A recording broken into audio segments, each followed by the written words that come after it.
সূরা আশ-শামস, আল্লাহ কেন 7 বার শপথ করেছেন? সূরা আশ-শামসে আল্লাহ পাক শপথ করেছেন সূর্যের শপথ, চাঁদের শপথ, দিনের শপথ, রাতের শপথ, আকাশের শপথ, পৃথিবীর শপথ, মানুষের নফসের। এতগুলো শপথের পর আল্লাহ বলেন নিশ্চয়ই সে সফল যে নিজ আত্মাকে পবিত্র করে।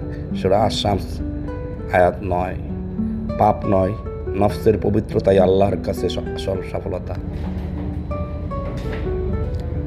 কোরআনের আলো ছড়াতে ভিডিওটি শেয়ার করুন। আমিন। বিসমিল্লাহির রহমানির রহিম।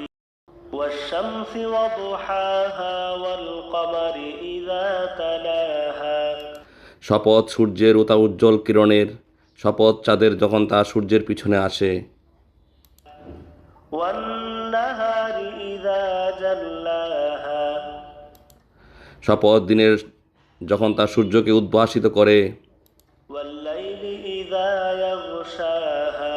শপথ রাতের যখন তা সূর্যকে ডেকে দেয়। والسماء وما بناها। শপথ আসমানের আর সেটা যিনি বানিয়েছেন তার। والأرض وما طحاها।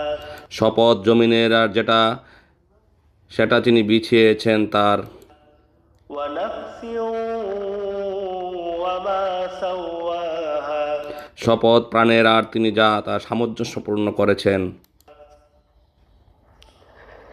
فألهمها فجورها وتقواها। অতঃপর তাকে তার অসৎকর্ম ও সৎকর্মের জ্ঞান দান করেছেন। قد أفلح من زكاها।